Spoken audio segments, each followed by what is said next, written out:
Hello and welcome back to the channel, and welcome to Instant Deck Techs. In this series we go over everything you need to build a certain commander.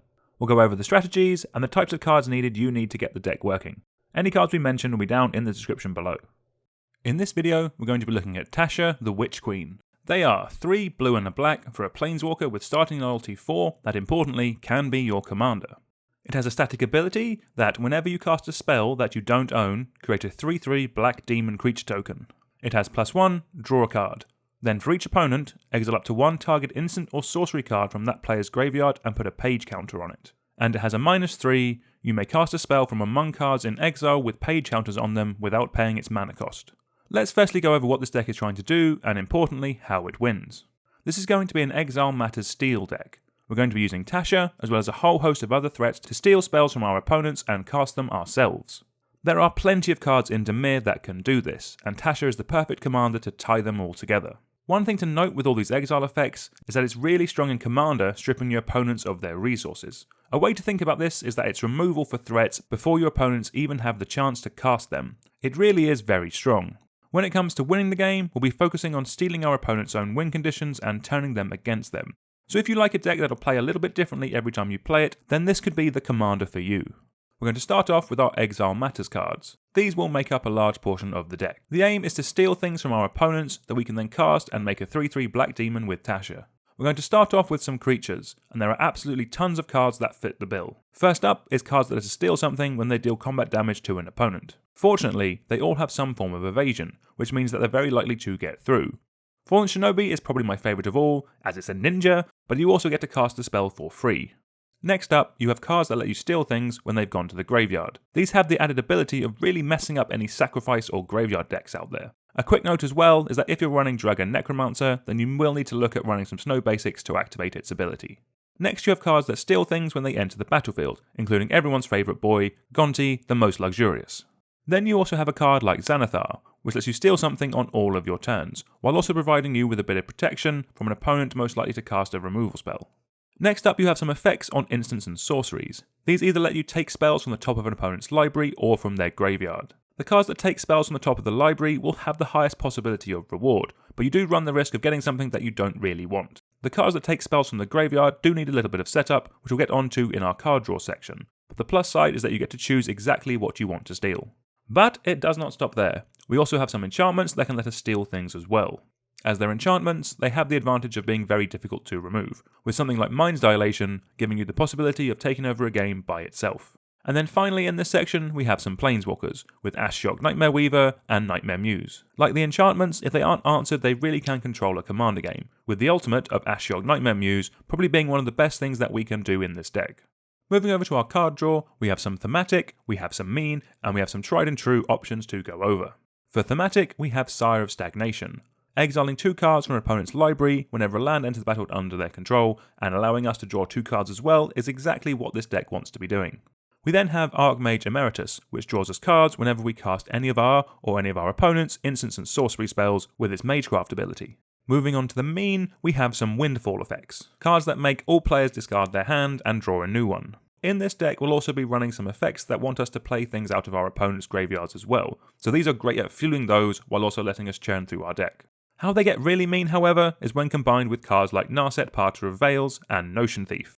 Your opponents will still have to discard their hands, but they won't get any new cards to replace them, whereas we will, so we'll be in a really strong position.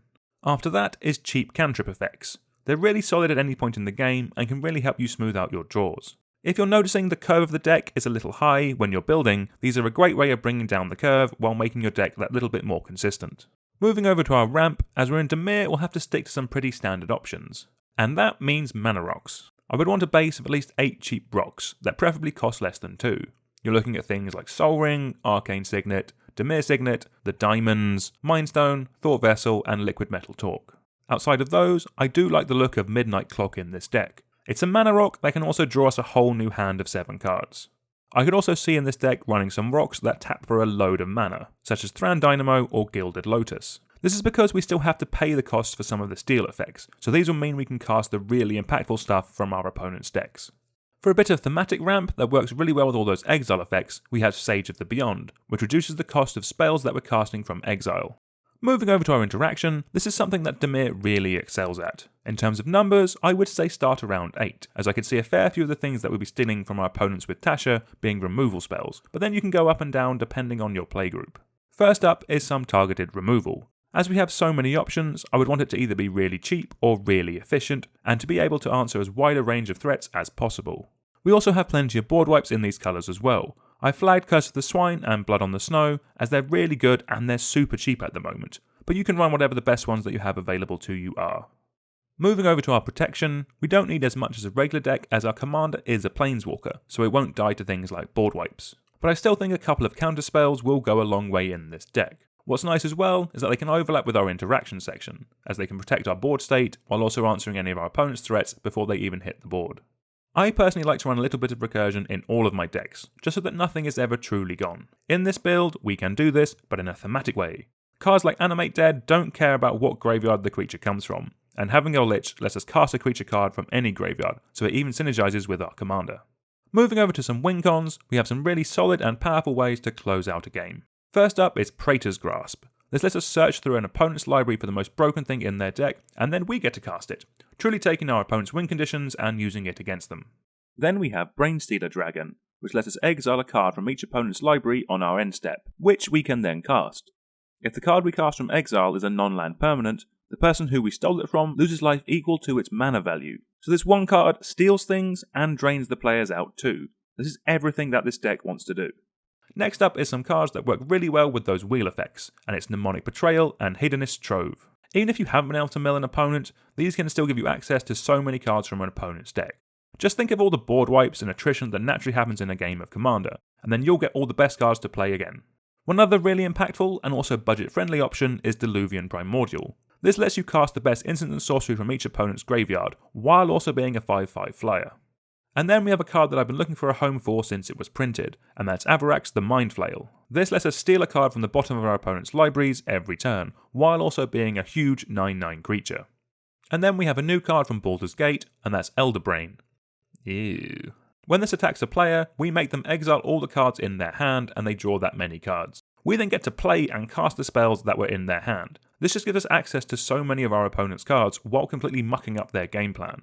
Then last up, we have Rings of Brighthearth and the Chainveil, which both let us double up one of the abilities of Tasha. Getting 2 activations out of her a turn will obviously be better than 1, and will really help us speed that win up. Rounding off the deck with some utility lands, as with 2 colours we can run a decent amount. First up is lands that exile our opponent's graveyards. Deadly against the graveyard player, but also a great way of putting things into exile. Then, as Tasha could very well have a target on her back from the offset, Command Beacon is a nice way of getting around command attacks if she ever costs too much. Then there is Reliquary Tower, to keep any cards that we've drawn ourselves, or in case we steal a large draw spell from an opponent. Then something like Khan's Bastion can help tick up some of our Planeswalkers so they get to ultimate that turn or 2 earlier.